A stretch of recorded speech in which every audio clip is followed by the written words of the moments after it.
오늘 내용은 일곱 교회 중에서 이제 마지막 교회 라오디게아 교회에게 주시는 말씀입니다. 이 교회를 통해서 우리 주님의 모습 14절 함께 보시겠습니다. 라오디게아 교회의 사자에게 편지하라. 아멘이시오. 우리 주님은 세 가지로 소개하고 계신데 아멘이시고 충성이고 참된 증인이시고 하나님의 창조의 근본이시다라고 소개하고 있습니다. 우리 주님은, 예수님은 아멘이십니다. 아멘은 진실로, 참, 그런 뜻입니다. 우리 요한복음에 보면은 예수님이 진실로 진실로 많이 표현하시죠. 천지는 없어져도 예수님이 하신 모든 말씀은 이루어지십니다. 고린도후서 1장 20절에 보면은 하나님의 약속은 얼마든지 그리스도 안에서 예가 되니 예수님을 향해서 아멘함으로 우리가 하나님께 영광을 돌린다라는 말씀이 있습니다. 우리 아멘 많이 하시죠. 우리가 아멘할 때 아멘의 효력, 아멘의 기능 적어도 세 가지가 있습니다. 아멘은, 우리가 하는 아멘은 우리의 신앙의 고백과 또 결단의 고백입니다. 내가 믿습니다. 내가 동의합니다. 내가 그렇게 되기를 기대합니다. 제가 이렇게 하겠습니다. 우리의 신앙 고백과 결단이 들어있습니다. 또 아멘은 예수님의 호칭, 예수님의 이름, 예수님의 별명입니다. 그래서 아멘 자체가 예수님을 부르는 것입니다. 누가 저를 부르면은 거기에서 교제, 친교가 시작되고 누가 내 이름을 불러주면은 그 사람에게 관심이 집중되지 않습니까? 마찬가지로 우리가 아멘 할 때 예수님은 우리에게 집중하고 관심을 보이시고 교제, 친교가 시작된다는 것입니다. 또 우리가 아멘을 통해서 하나님께 영광을 돌리게 된다는 것입니다. 아멘을 더 많이 하시기를 축복합니다. 두 번째는 우리 주님은 충성되고 참된 증인이다. 여기 증인은 순교자라는 뜻입니다. 그렇습니다. 우리 예수님은 죽도록 충성하시고 우리를 살리기 위해서 친히 죽어주셨습니다. 그리고 우리 예수님은 하나님의 창조의 근본이십니다. 창조자시고 하나님이십니다. 그를 통해서 만물이 지어지고 그 없이는, 예수님 없이는 지어진 것 중에 지어진 것이 하나도 없다라고 말씀하고 계십니다. 그 능력의 말씀으로 모든 만물을 보존하시고 지금도 새로운 피조물을 창조하고 계십니다. 그래서 고린도후서 5장 17절에 누구든지 그리스도 예수 안에 있으면 새로운 피조물이라. 이전 것은 지나갔으니 보라 새 것이 되었도다라고 말씀하십니다. 이런 주님께서 15절에 내가 내 행위를 아노니, 우리 계속 일곱 교회 특징 계속 안다. 내가 너를 안다. 전에 사대교회도 또 어느 교회입니까? 빌라델피아 교회에서도 계속 내가 내 행위를 안다. 안다라고 하고 칭찬하면 얼마나 좋겠습니까? 큰 위로와 격려와 힘이 되죠. 그러나 안다라고 하고 책망할 때 그 알면 굉장히 또 무서운 경고의 말씀이 될 수도 있습니다. 우리가 아는 대로 이 라오디게아 교회는 완전 책망만 있는 교회입니다.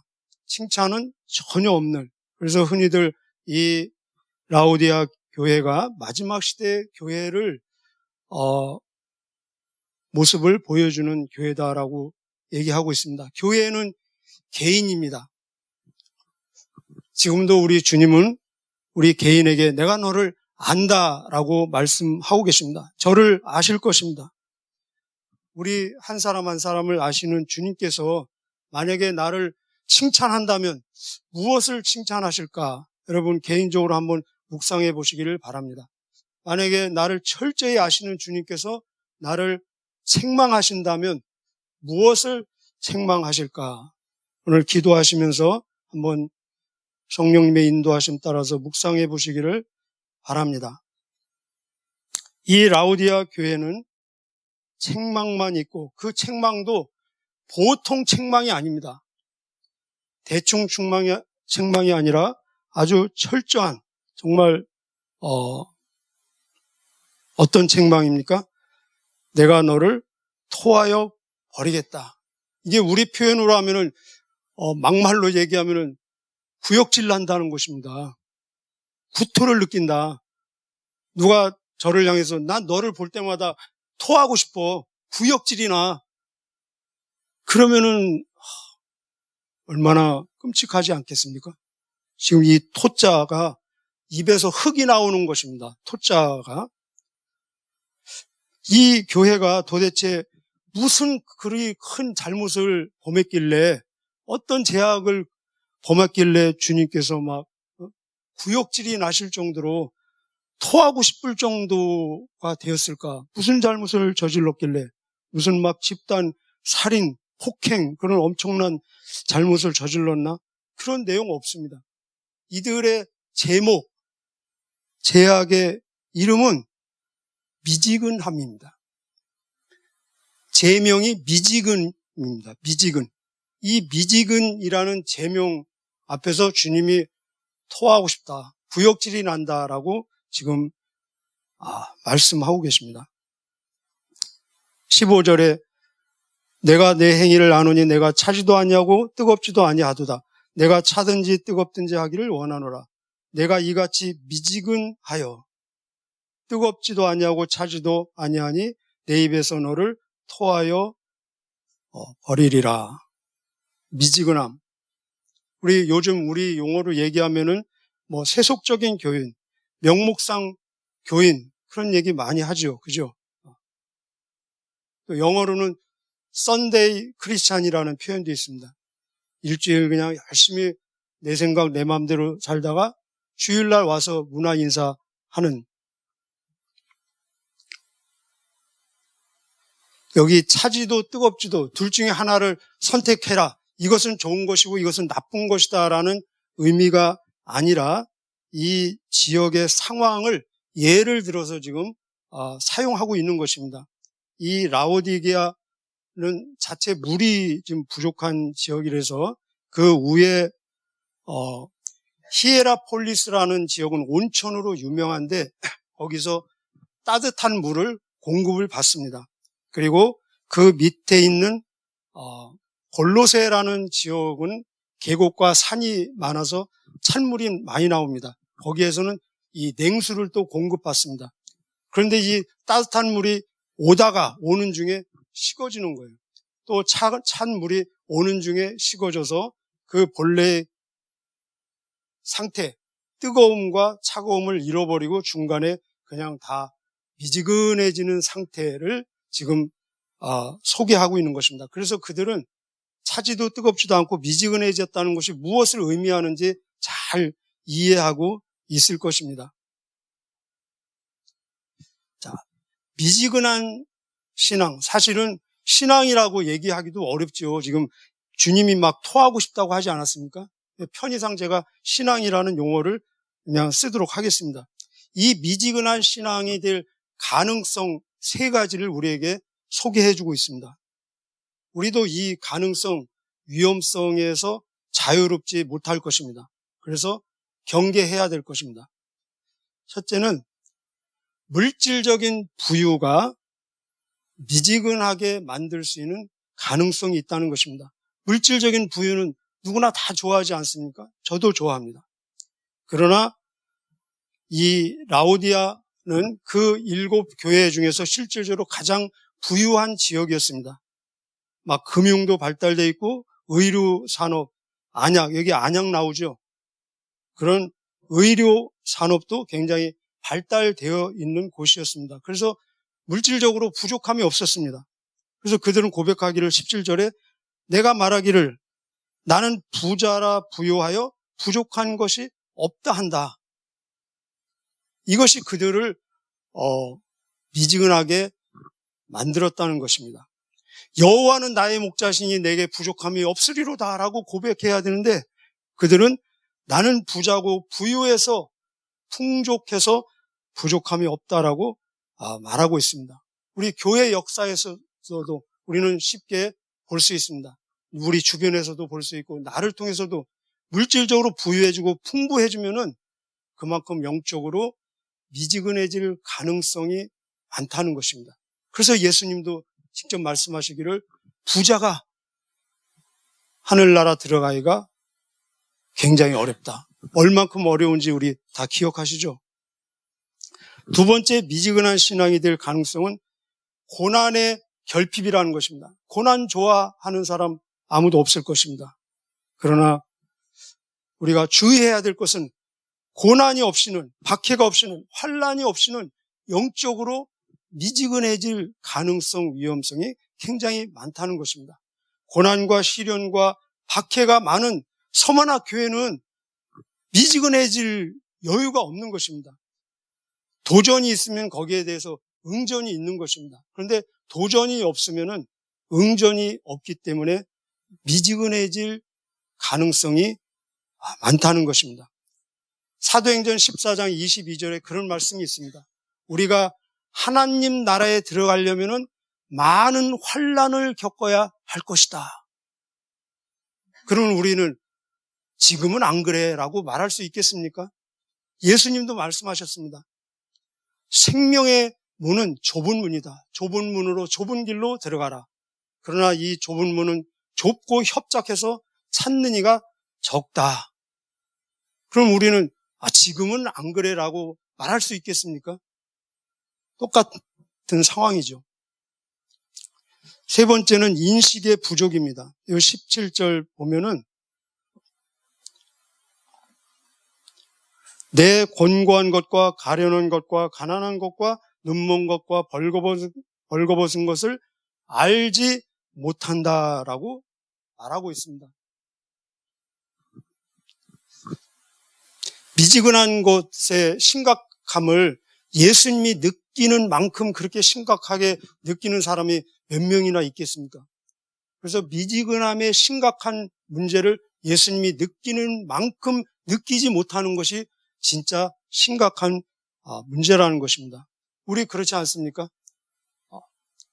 다시 주일날 교회 와도 그래도 안 오는 것보다는 낫지. 주일날 술집 가고 막 놀러 가는 것보다 그래도 이 자리에 1시간 와서 앉아 있는 게 그래도 낫지라고 위안을 받으면서, 물론 낫죠. 그러나 그 미지근함을 주님께서 얼마나 심각하게 여기시는지를 그만큼 우리가 여기지 못하는 것이, 그렇게 미지근한 상태로 계속 가다 보면은 그 끝은 어디가 되겠습니까? 주님은 그것을 지금 걱정하고 염려하고 있는 것입니다. 미지근한 신앙에 없는 것이 있습니다. 없는 것 3가지. 저를 비롯해서 우리 모두에게 이것이 있나 없나를 한번 점검해 보시기를 바랍니다. 미지근함에는 열심이 없습니다. 그래서 19절에 보면은 내가 열심을 내라. 미지근함에는 불이 없습니다. 생기가 없습니다. 활기가 없습니다. 목적도 없고 사명도 없습니다. 섬김도 없습니다. 확신과 감격이 없거나 굉장히 희박하다는 것입니다. 그런 것들이 없는 상태가 미지근함이라는 것입니다. 두 번째, 미지근한 신앙에는 뭐가 없습니까? 회개가 없습니다. 그래서 19절 끝에 회개하라라고 말씀하고 계십니다. 저와 여러분, 우리의 삶에 매일매일 회개가 있으십니까? 요한일서 1장 8절 9절에 보면은 만일 우리가 죄 없다 말하면은 스스로 속이는 것이요 그 속에 진리가 없다. 그러나 우리가 우리의 죄를 자백하면 하나님은 미쁘시고 의로우사 우리의 죄를 사해 주시고 우리를 모든 불의에서 깨끗하게 하실 것이다 라고 말씀하고 계십니다. 우리 회개 없이도 일할 수 있습니다. 사역할 수 있습니다. 같은 일을 계속 반복하면은 숙달이 돼서 잘 할 수 있습니다. 잘하는 것처럼 보일 수 있습니다. 회개 없이도. 그러나 분명한 것은 회개는 씻음입니다.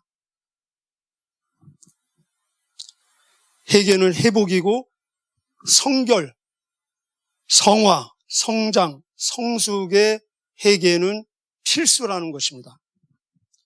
미지근한 신앙에는 또 무엇이 없을까? 진짜 중요한 것은 예수님이 안 계시다는 것입니다. 그래서 20절, 우리 전도할 때 많이 쓰는 구절이죠. 볼지어다 내가 문 밖에 서서 기다리느니, 문 밖에 계신 예수님이라는 것입니다. 여러분, 예수님이 문 밖에 있는 교회를 상상할 수 있겠습니까? 상상할 수 없죠. 그러나 현실적으로 있을 수 있다는 것입니다. 예수님이 바깥에 있는 성도를 상상할 수 있겠습니까? 상상할 수 없죠. 그러나 현실적으로는 있을 수 있다는 것입니다. 예수님이 없는 성도, 예수님이 없는 교인, 있어도 인식하지 못하고 예수님과 인격적인 교제가 없거나 희미한 성도, 교인, 그 상태 그 자체가 미지근함이라는 것입니다.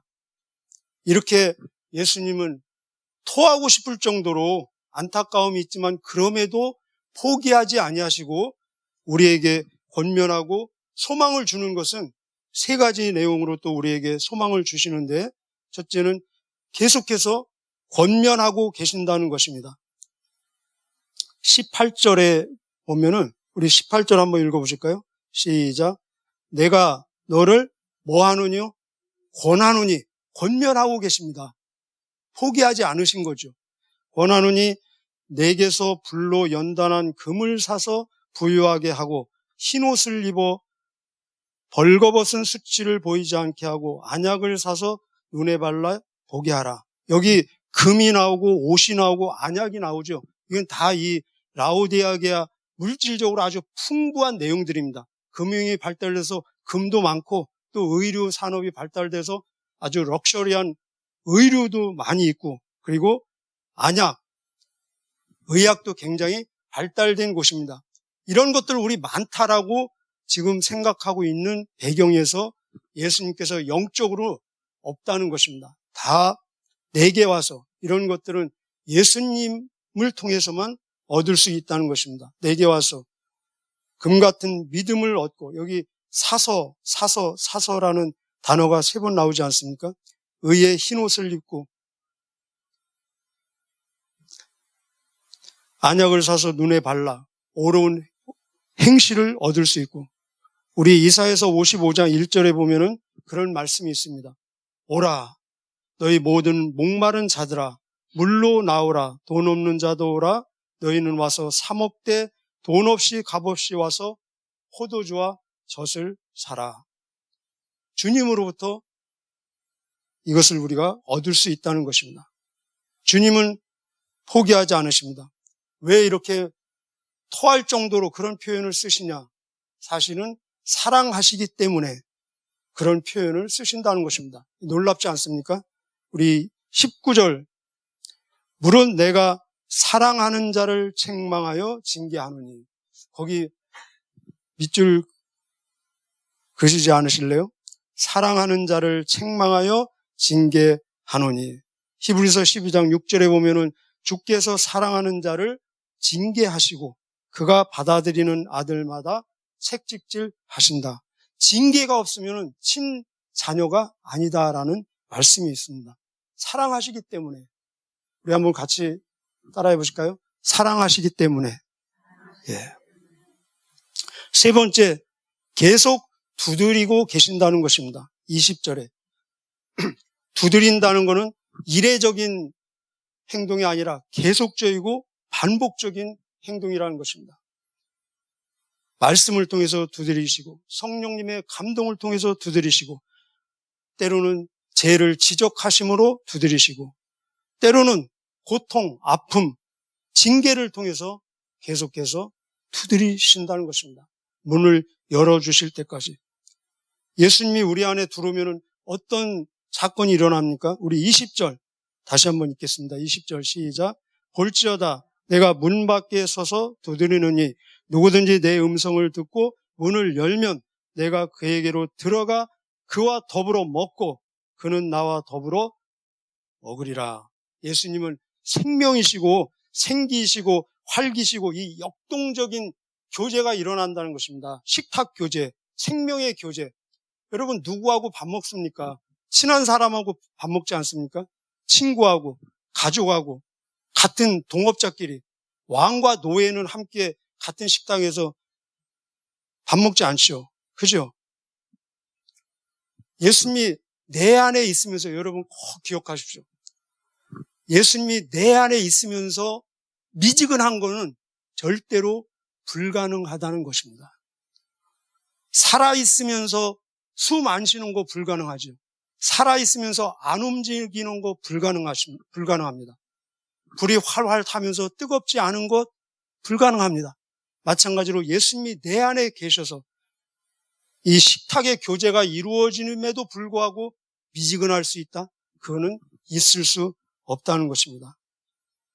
왜냐하면 예수님께서 나를 통해서 당신의 삶을 살아내고 계시기 때문에. 우리 갈라디아서 2장 20절 잘 아시죠? 내가 그리스도와 함께 십자가에 못 박혔나니 그런지 이제는 내가 산 것이 아니요 오직 내 안에 그리스도께서 사신 것이라. 내가 이제 육체 가운데 사는 것은 나를 사랑하사 나를 위하여 자기 몸을 버리신 주님을 믿는 믿음 안에서 사는 것입니다. 아멘. 그럼에도 불구하고 기대해 주시고 또 약속과 보장을 해 주십니다. 우리 약속과 보장 21절 같이 읽겠습니다. 시작. 이기는 그에게는 내가 내 보좌에 함께 앉게 하여 주기를 내가 이기고 아버지 보좌에 함께 앉은 것과 같이 하리라. 여기 함께 나오죠. 이 말씀을 에베소 2장 5절 같은 말씀입니다. 에베소 2장 5절에 허물로 죽은 우리를 그리스도와 함께 살려주시고 또 함께 일으키사 그리스도 예수 안에서 함께 하늘에 앉히셨느니라. 우리는 이미 그리스도와 함께 부활하고 함께 동행하며 함께 하늘에 이미 앉아 있는 것입니다. 믿습니까? 기도하시겠습니다.